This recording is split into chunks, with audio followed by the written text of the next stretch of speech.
How's it going, everybody? Welcome back to another episode of the Splatty Podcast. I'm Chris, and I've got James and Nabil with me as always. How you guys doing? Doing great. One day we'll ever get who talks first because I see James staring back at the screen, looking at me like, "Who's going?" And then we both decide to go at the same time. Someday, yeah. We need an actual director to be like, you, you. Have to camera 3. Yeah. But just like I explained to that nice gentleman at a tiki bar in Chicago, we don't do this for anybody but us. We've got dozens, and by dozens I mean 12 followers on this podcast here. I don't know actually if we even have a dozen. I'm pretty sure not even like most of the I don't think we have a dozen. No, that's generous.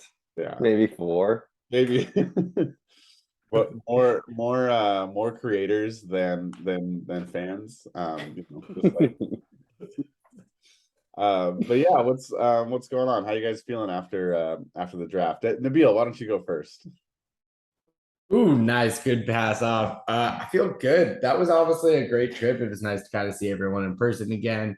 We obviously had a little bit of a hiatus, as did the world for a bit. So it was good to see everyone. I got to see a new city. We had the best weather. I know this is like unrelated to football. We had the best weather that weekend until literally I decided to fly out, and then I get hit by whatever monsoon rainstorm decided to come through Chicago. But otherwise, I mean, yeah, it was good to see everyone. I feel like the draft went off without a hitch, and it was a lot of fun. So I'm excited to get into the season. It kind of revitalized, my passion for the league. Not that I had a lack of it, or I wouldn't be on this podcast. Yeah, exactly.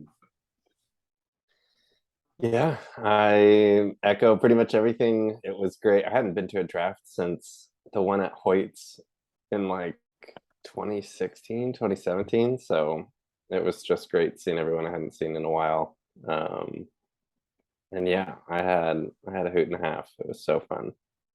Yeah, it really was.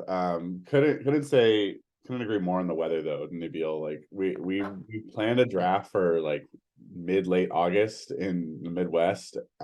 We were playing with fire, like we had like we got very lucky. But yeah, and then it came home, and now we're in like one of the biggest heat waves here on the Central Coast, like in recent memory. It was like 103 in SLO yesterday. Thankfully for me, I was reffing my first youth football games in Morro Bay, where it was only 82 or so. So definitely, I feel like I've gotten lucky with the weather, but yeah, super fun time. I'm glad y'all could see a Cubs game. It was only the second time I've been. But yeah, James, thanks for hosting us in your hometown. Your home. Come back anytime. Yeah. And it's cool because I think we actually got to talk about where the next destination was. And I think, again, everyone's kind of maybe more on board for getting together these once a year, in-person drafts in different destinations. So yeah. I will say 4 nights knocked me out though. That was a long trip. And I know we made the 4 nights because that was the only way to really get to the Cubs day game on Thursday. But yeah, I'm gonna vote that we don't do that again, because by the time Saturday rolled around, I was like, I'm beat. I'm ready to like, I'm hungover. I'm tired. My pocketbook was way more beat than anything. Yeah. But super fun. Would do it again. 10 out of 10. Now the good stuff. The actual season. We're gonna go ahead and we're gonna skip over Niners talk because I told you so. I just want like that's all. He's a Jimmy G truther. I've got the receipts, and I don't need to like look. There's nothing really more to say. Like I told you it would be a good situation. Now we're gonna get to see. We're gonna find out. There's really not much to add to it. And Nabil, unless you had something you want to say, but it was. No, I mean, I feel like you always think I'm taking it. No. Seriously, but I honestly think we're in a great situation with Jimmy G as a backup, so it'll be good. I'm looking forward to this season. I just hope, like, the coaching staff just stays with their decision. Like I don't want to hear wishy-washy in putting people back and forth. If we start off and we're 0-7, like keep them in there. Like trial by fire. The only reason Jimmy should take a snap is if Trey's hurt. Yeah. No other reason for him to come into the game. Yeah, and I'll throw out this stat. 2 out of the 3 times an NFL team has started the season with Jimmy Garoppolo as their backup quarterback, that team has gone on to win the Super Bowl. So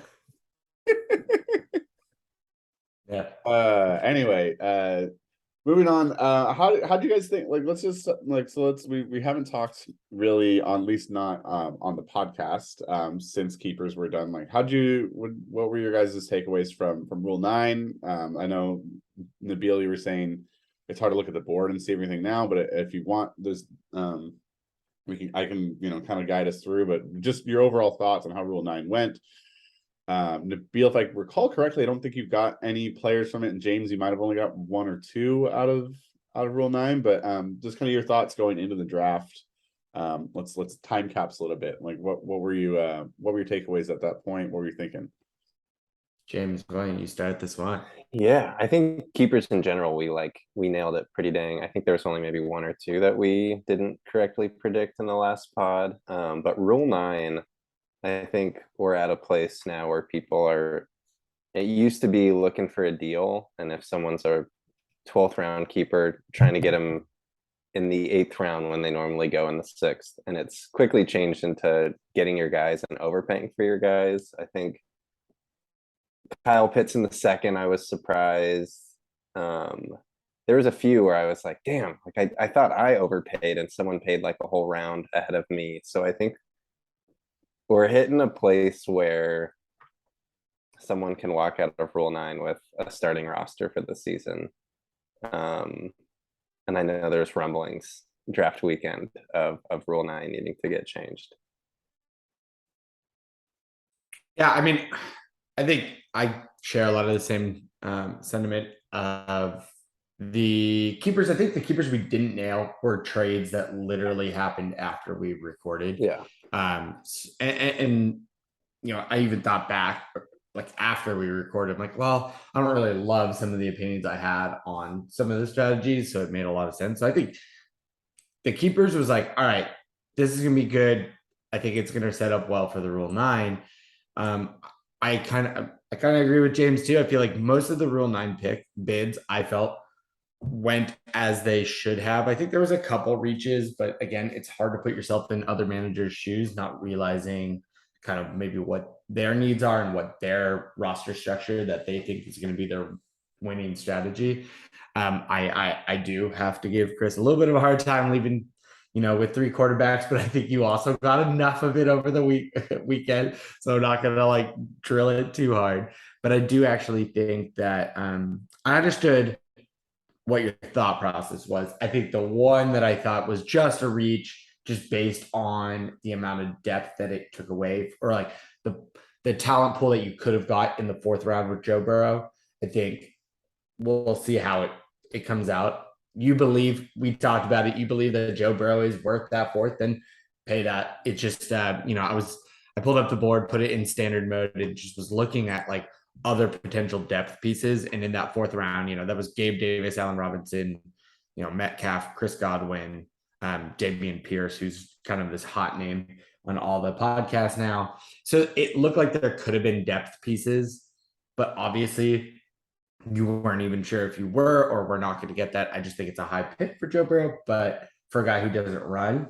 But again, we've talked about this. You believe in that system, you believe in that player, then go get your guy. So not really leaving with too much when it comes out of the keeper in the Rule 9. I think everyone did it pretty well. Didn't seem like there was any bids that were like so different, other than maybe the Joe Burrow 4th, but that's all you had, right? So yeah, because my 5th round I bid on Tony Pollard, and then I don't think I didn't have a 6th. And my 7th was used to keep James Conner. So like I knew I wanted to get Pollard, and I think I only won Pollard by a few picks. So that was it was pretty much a requirement that like if I wanted to get Burt, like he would have like I wouldn't have had a chance to get him. I've got the stack with Higgins. Like I do know that it was a reach, um, but yeah, like the guys that are behind him, like I think there's just as like at like with Gabe Davis, Allen Robinson, DK Metcalf, Chris Godwin, we're all taken like in the next picks afterwards.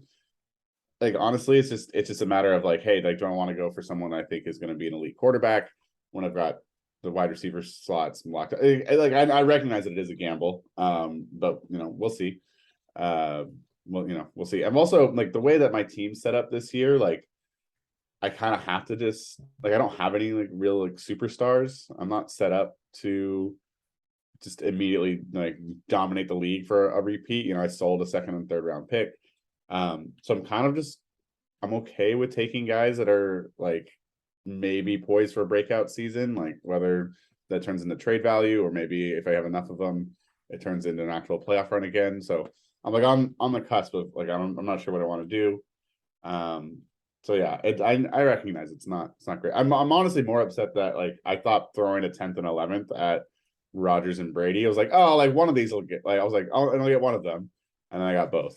And that was the bummer where it's like being that like that's where I felt like being over aggressive hurt me more, is because I just didn't think that nobody else would bid on either of those guys.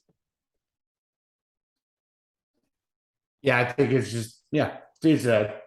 I'd argue if you threw a fourth at Joe Burrow, I thought that would be like, all right, cool. If I don't get any quarterbacks, if I don't get Burrow, then I'll end up getting him later in the draft. But I do think like overall, like you did leave with a pretty solid starting roster. It just when you look at the team boards on Splatty, it just doesn't do it justice, right? Because I doubt you're starting Pollard over Connor, right? And you have other talent sitting down there with D Higgins and stuff. So lots of boomer bust on my team this year, that's for sure. Yeah, James, you kind of mentioned it, but maybe that's something we could talk about, like changes to Rule 9, because I think we didn't really have a chance to like sit down and actually talk about it. Like I know you weren't in the San Diego draft, but like when Rule 9 was kind of just a brainchild. We talked about it for a while, just kind of like hammer out some details over not actually any adult beverages, because I wanted people to actually be thinking about the implications, kind of figure it out. I would have loved to have that conversation again, and we were just we're having too much fun. But so some idea, just to kind of to set the table again for maybe the folks who weren't in Chicago, some of the ideas are restricting the number of total bids you can make in Rule 9, or potentially even just like not restricting the bids, but restricting your winning bids. So you'd only have like say, or maybe a combination of both. Like say we say you can only bid on 5 players and your top 2 are the only ones that win.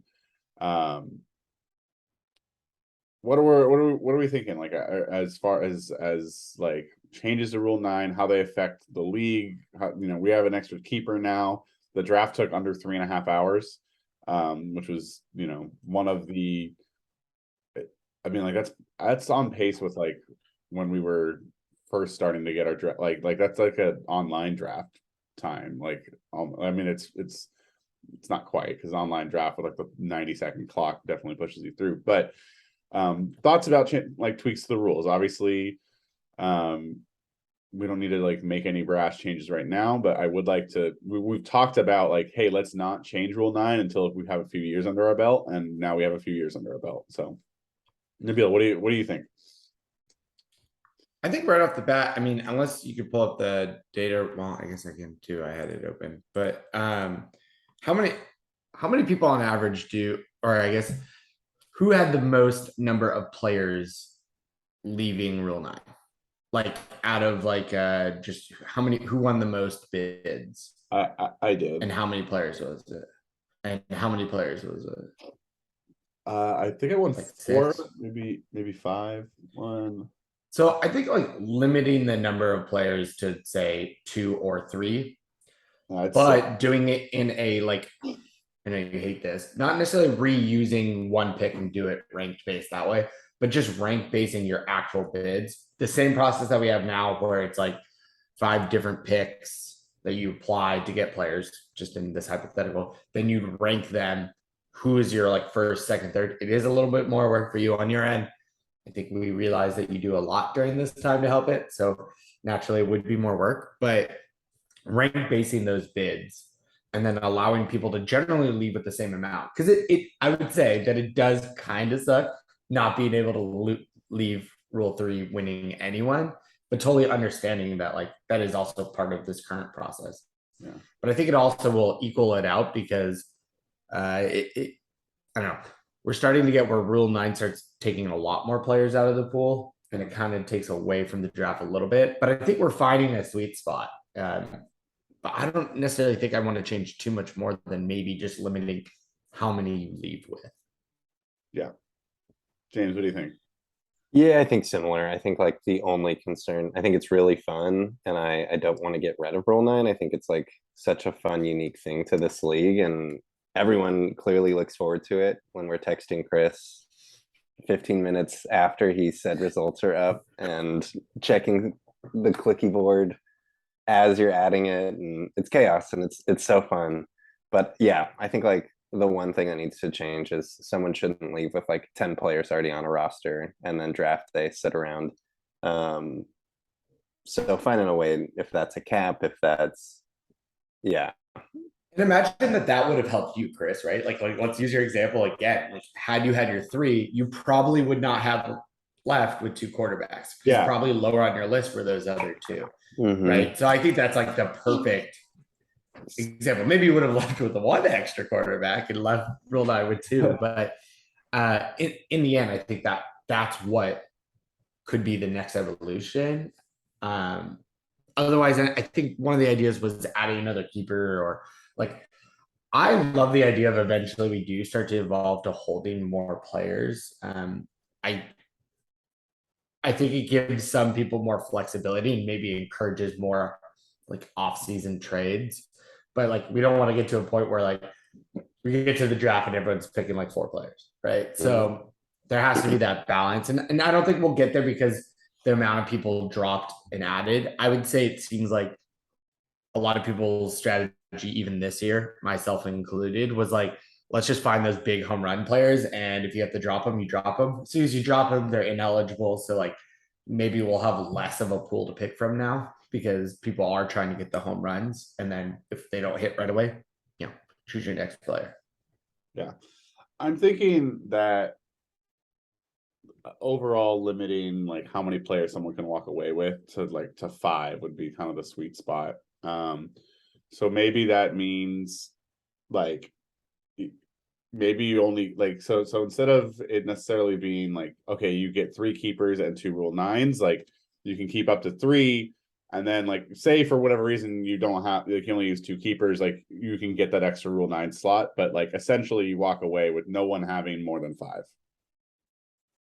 Where logistically where it comes in, Nabil is just like, yeah, like ranking your which bid you want to use first. Like I get that, but I also like it's also like they're already ranked. Like you're already using a specific pick. So I'm Sure. leaning towards you can make as many bids as you want. Same exact form as we always had, but like you're only gonna walk away with, assuming you have 3 keepers, with your top 2 winners, right? And so someone else, like, which aren't necessarily going to be your top 2 picks, because if you get beat early, you're going to pick up somebody potentially later. That's kind of where I'm leaning, because I think I agree that it's not great when you only have like 5 picks going into a draft. It takes away a little bit at this point. We added a keeper. We reduced roster size by 1 this year, so that essentially in 2 ways we're taking away 2 rounds of the draft, and then in Rule 9, like essentially the same number of players got taken off the board, like in the Rule 9 process. So doing those things didn't necessarily translate into fewer Rule 9 picks.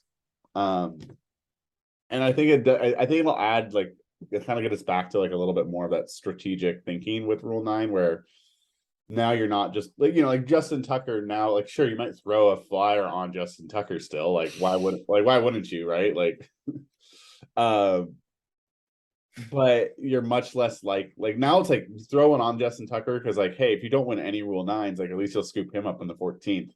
But you're not like Garrett. So like there is gonna be some amount of like just random throwing of bids.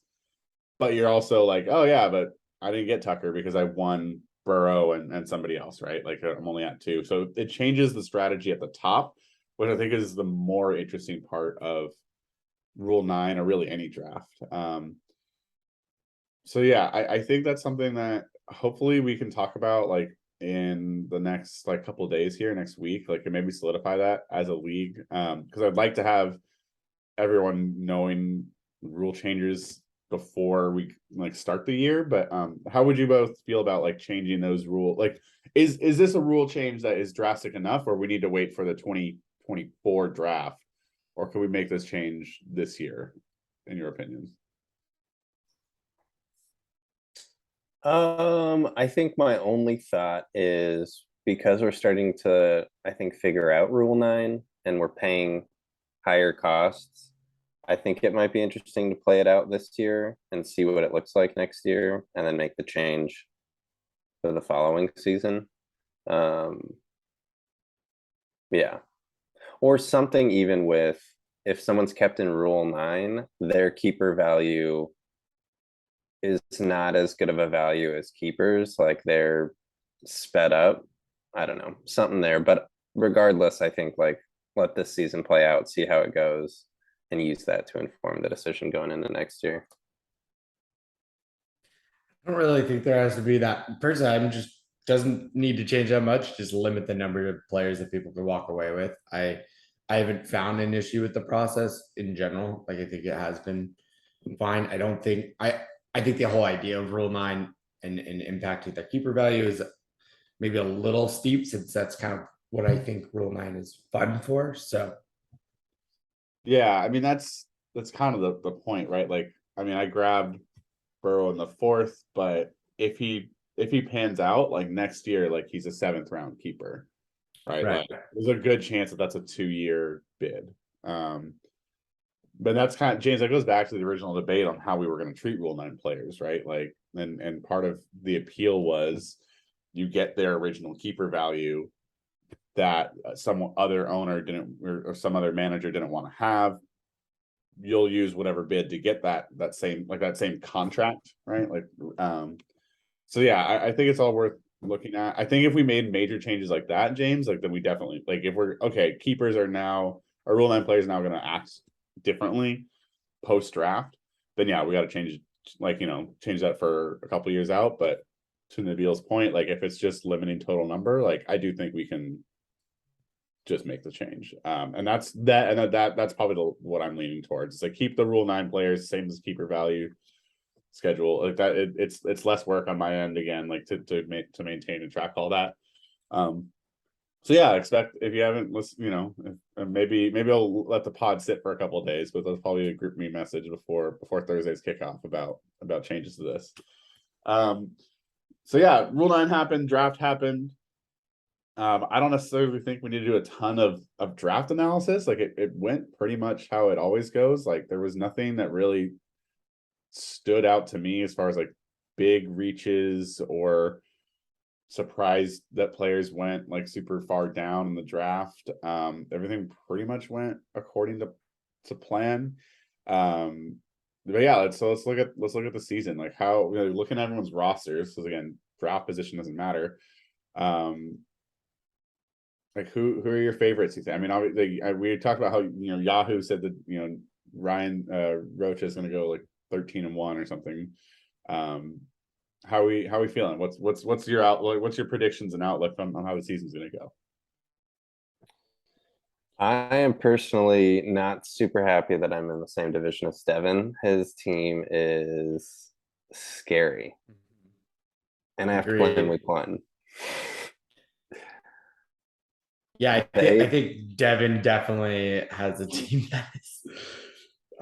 that's what I was kind of doing during the last couple of bits, was just trying to run through everyone's teams, and it's pretty well rounded too. So that's a hard, I think it's a hard division to sit in and feel comfortable, and hopefully it pays off, because Devin obviously, you know, can't even say tanked for Tua, tanked for Trevor Lawrence, and but put together a team that's so well rounded, and is full of both like youth potential and like just known studs, known commodities, you know.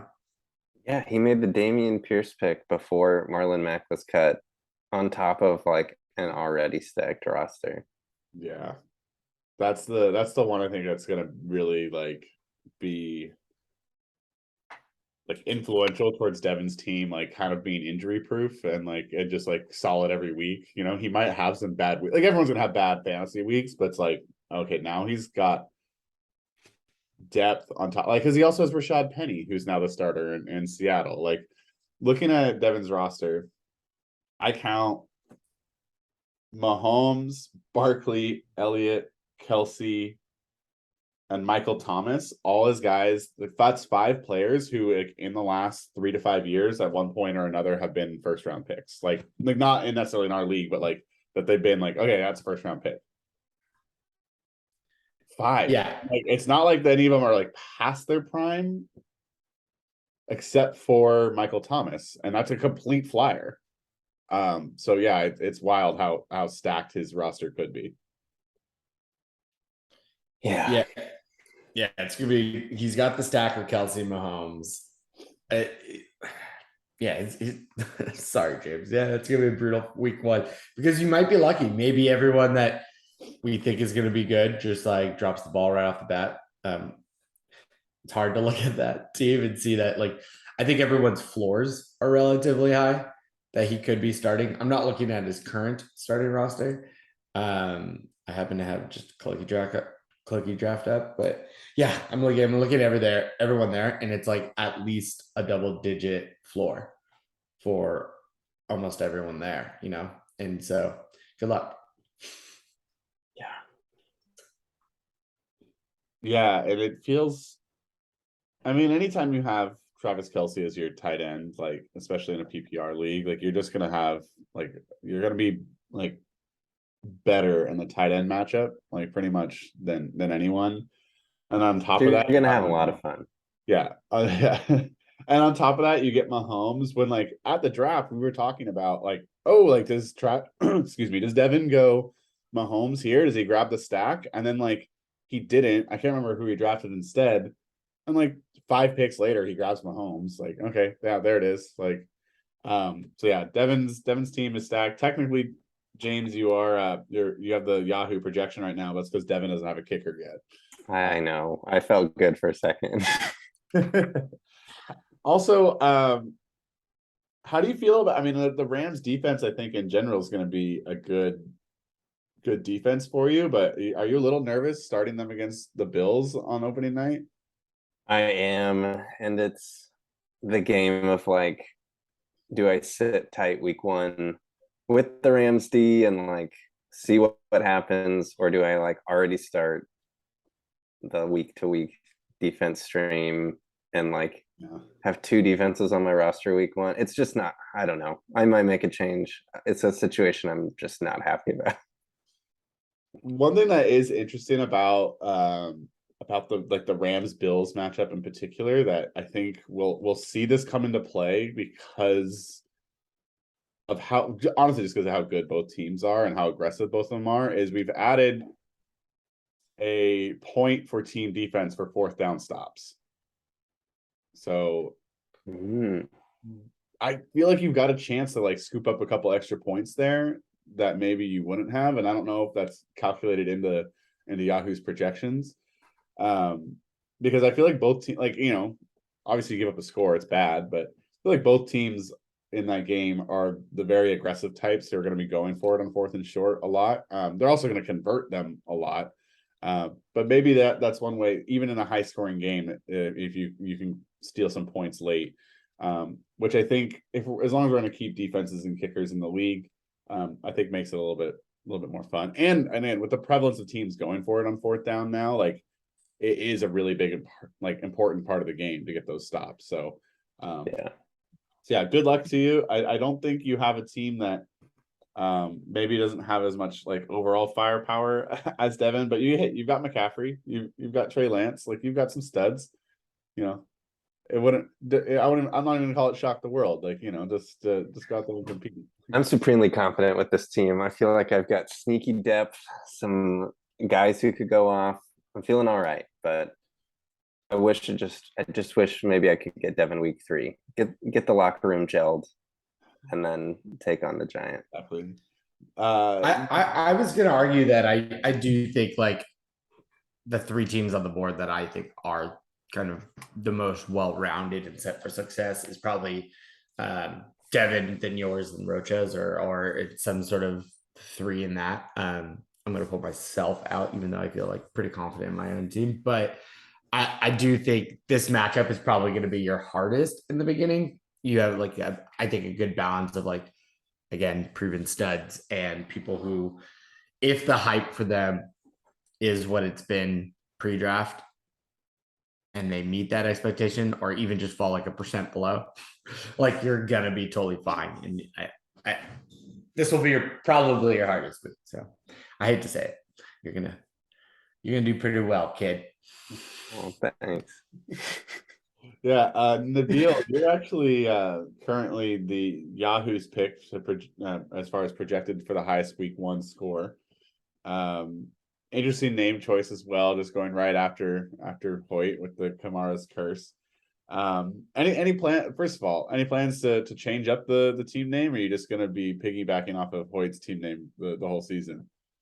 Well, honestly, that was a late change. I had the Bates Hotel for a bit, and then I had, the Muth, the Muth is Luth or whatever, which I was like, yeah, I'm over it. It's funny on a podcast I listen to, not so much as a team name. But I don't know. I kind of like Kamara's curse just as we'll see. Hopefully I get a W so it doesn't appear to be a curse, but who knows? Maybe like Hoyt, I'll go 5-0 off the beginning and then just lose every game after that, which might be what the actual curse is. But no, I feel pretty good.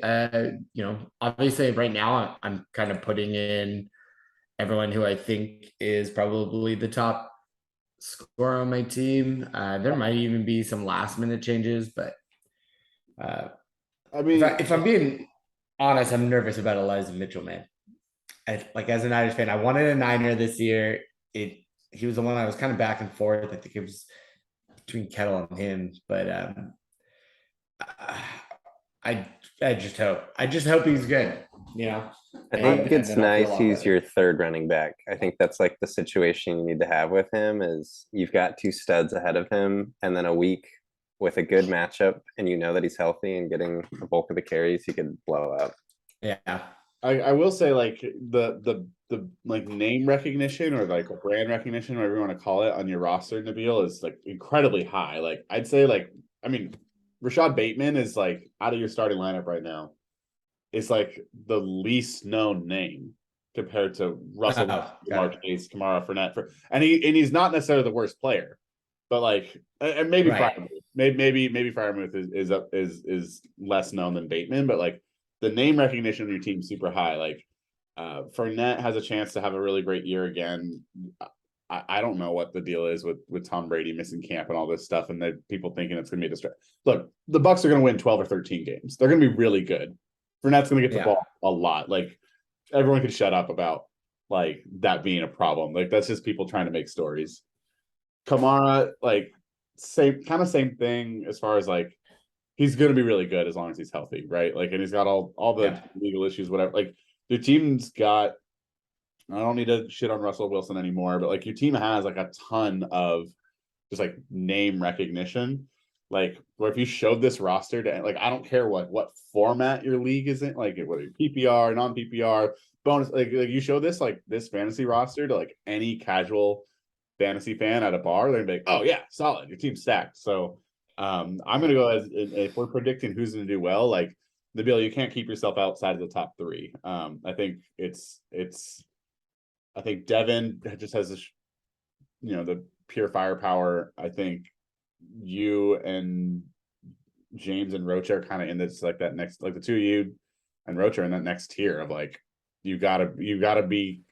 Those are the teams that I think right now are competing for the buys, not just competing for playoffs. Yeah, so like it's looking solid up and down the lineup.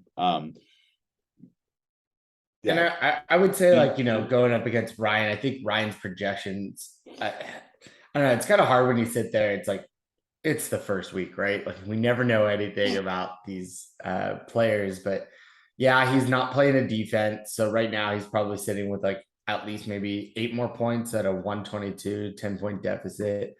But again, without knowing everyone's full role in there, I feel like he's going to be a good, like, his team will really come to, its full strength probably in a couple weeks. So maybe nice for me with him being in my division to kind of get this one done. Hopefully, I've had bad first weeks in the past, so we'll definitely see. I think it's nice that even though you have your opinions on Russ, coming out with the Seahawks as my first matchup, hopefully he decides to go there and show Pete like, hey, this is what happens when you let me cook, and just sends it with like 3 or 4 touchdowns. It's a revenge game. He's gonna he's gonna go off. Like if he's not responsible for 3-4 touchdowns, I'd be shocked. Like it really, fantasy wise, it just comes down to like if he, is he gonna get them with his legs or his arms. If he gets a couple with his legs, like you're gonna end up like if Russ ends up like on top of a solid passing game, rushes for 2 touchdowns and like 80 yards, like all of a sudden you got yourself a 30-35 point week and you're looking like a genius. And the Seahawks suck. So it's not gonna, so that doesn't say much for the full season outlook, in my opinion. But that would root for James, get that Javonte like 2 touchdowns. I think the other thing is gonna be interesting is because starting Gordon as your second running back, I'm wondering how Hoyt is feeling about that, just because it's the unknown, right? The Broncos in general are pretty big unknown. Like, even though we're all on the hype train for Russ being great, I don't even know if we saw Russ at all in the preseason. So we have like no idea actually how this team is doing, which could be for the best or for the worst, right? No one has tape on them going in, right? It's all whatever notes they can get. But I probably in an interesting time, at least. How you feeling, Chris, going into your match? About my team? Well, I think Kevin has a solid roster. Going back to that Bills Rams game, I'm worried that Josh Allen's just going to put up 40 points. I actually, and I know the Rams are actually the underdog going into Thursday night. I think the Rams are going to win. I think that's just look, if the Bills were at home, they should also be favored. Like, but that game I think is going to be a shootout. So I'm not really looking forward to being down 40 points after Thursday. But and then Jonathan Taylor is a tough matchup. But I don't know. I think my team is built around like having a high floor. Higgins last year, I think like only a couple times finished with single digit points for me. Now that I Burrow throwing to him, that's a lot of help. I'm relying on the Cincinnati defense to put up good numbers against Pittsburgh. I'm hoping Pitt's just bad. I feel like, and then right now, so Kevin is projected for 2 points less than me, but without a kicker also. I feel like my range of scores is a lot tighter. It's probably like between like 100 and 140, where like Kevin is just like, yeah, he could go as low as 100, but like he's just also like could pop off for like 160, 170 point week if everything bounces his way. So yeah, I'm just mostly focused on trying to have a good week, trying to have a good, like just make the right starting selections and really like not making a decision on which way my team's gonna go until we get to like week 5 or 6. If I'm sitting at 500, like I'm not necessarily going to sell to like or be a buyer, and like maybe I'll kind of just reevaluate as we go. But like if I'm looking at like a 1-5 or a 5-1 start, like look for me to make pushes in that either direction, either to get players or to sell assets, because So yeah, I'm excited for the title defense, but it's always hard in this league when you know, like just the way it works. Like I didn't have a second or third pick, so I'm excited, but just cautiously optimistic. What's funny is Kevin and I joke about how we like the computer always lines us up in like in week one. We are also playing against each other in week one, and in the only other league that I've had a draft in so far, which is a dynasty league. So lots of texting back and forth with Kevin. What's I think the only player that is like it's like oh like I hope you do great but not too great is I have Ayuk in that league, and Kevin doesn't look to be starting him, so I'll be rooting for Brandon Ayuk quite a bit to do well against the Bears. I honestly hope he just has a breakout season just because I'm a Niners fan, but yeah, I'm feeling like cautiously optimistic. I'm not sure if I'm a playoff team yet or not, but we'll see. That's why I do love the team picture. I think that's gonna help. Yeah. You know, keeping with the Squidward theme, I think it's now just settled that like my team mascot is Squidward Tentacles. So I appreciate it. Thank you. Yeah, I think you actually have a better shot than you think in this matchup, because I would agree though. I think probably the projection, in my opinion, for Kevin's is probably his floor, right? We got a lot of high volume players. We obviously don't know how Miami's going, but I think your team is a team that can have a really good hot start, which is perfect for you because, you know, with Marquise Hollywood Brown, like at least he is kind of like the main starter there, right? And so you'll have time to figure out what your team evolves into, get maybe some trades since you do have that, you know, a little bit of extra depth of quarterback. But ultimately, what's great for you is most of his games are 10 a.m. and he has that Thursday game. So what's great is while Tony Pollard could have a hot week, but maybe going for someone in a bigger shootout game like MVS or something, somewhere where it's Lockett. Yeah, or Lockett. Like if you know that Kevin came out with 30 on Jason or on Josh Allen, and then you start to see all his 10 a.m. games are starting to get closer to those 20 points, right? Then it's like, okay, well, maybe I'm not looking for a higher floor. I'm looking for like, where's my highest ceiling opportunity because I have to aim. And I actually think there's nothing better than looking at that Arizona game. You know, Casey hasn't proven to really have the best defenses. And it happens to be in Arizona. So now you're indoor. So there's no elements. It's, you know, huck and pray all day. So yeah, the flex spot in my lineup, I've like changed it 3 or 4 times already. Like there's no guarantee I'm gonna stick with Pollard. There's no guarantee I'm gonna go MBS. There's no but like or Lockett, like, but they're all potential. Like they're all there. I do wish that the Niners had a later game, because they're at 10. Juwan Jennings is basically not going to be eligible for me for that flex spot. But like if I was down like an ungodly amount of points anyway with Kevin having all the early games, like I would have loved to throw Juwan in there, get him an early start. But yeah, we'll see. I'm if I don't win, I'm not gonna be upset about it. Kevin's got a solid roster. But yeah, I mean, we kind of looked at our teams a little bit, kind of looked at the draft a little bit, but I do know that we got to wrap it up pretty soon. So let's end as we always usually do, with bold predictions. Anything going week one bold predictions, season long bold predictions. As long as they're truly bold, we'll accept them. I don't know, put you both on the spot and put myself on the spot too. I can go. Let's go, James.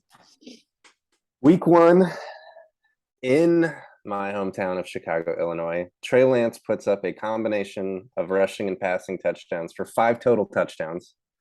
The Niners rout the Bears. The trade doubters are silenced immediately.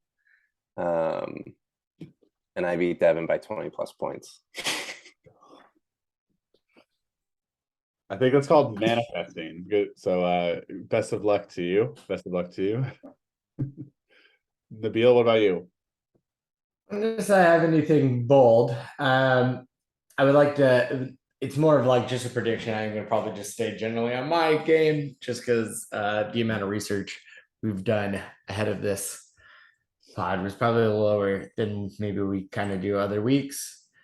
I like to say that Ryan puts up a great score but loses, and a lot of my points are going to be pretty much saved by Kamara and him putting up probably in the 30s. And I would say, no, maybe that's my bold prediction is Kamara leaves with 30, helping me win a close matchup against Hoyt as a revenge game against his former manager. And so I'm going to stick with my team name, Kamara's Curse, and just say my bold prediction is 30 points, Kamara, and a close but victory against Hoyt. Ooh, I think that's what has to happen with Kamara. Is the second he's off Hoyt's team, he's the RB1 this year and wins the championship. 100%. I'm gonna similar theme to what I had on the last bold prediction. I'm gonna say that Devontae Adams, who I'm going against, ends the week as the highest scoring fantasy player, which is also gonna be really good for Antonio, who's gonna be starting Derek Carr against Spencer. Derek Carr is going to throw 3 touchdowns to Adams, which will propel him to about a 30-point game. Interesting matchup with Antonio and Spencer because Spencer has Herbert, so the Chargers and Raiders play against each other on the field.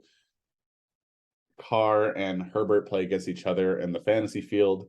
I think Carr outshines Herbert. I think Herbert's also going to have a great game. Don't get me wrong, but I think Raiders win. They prove that the Chargers still don't know how to win, and Adams finishes the week as the WR1, and immediately all the talking heads will go, "How did we not see this happening?" And it's like, I mean, it was all there. The writing was all there. So I'm gonna go with that for my week 1 bold prediction. Any last words from Got you? one more. You got one more. Oh, Nabil's got one more. One more. Super bold. Travis will have a starting lineup by the start of the games. You couldn't do it. You couldn't go the whole pod without giving him shit. He'll score 100 points over current projections. All right. I'm going to count that as your last words, Nabil. James, anything you wanted to say before we take off? Just welcome back. The best time of the year is here. So excited for Thursday. It is. I know. I'm quite excited as well. But hey, till next time, everybody. Thanks for listening.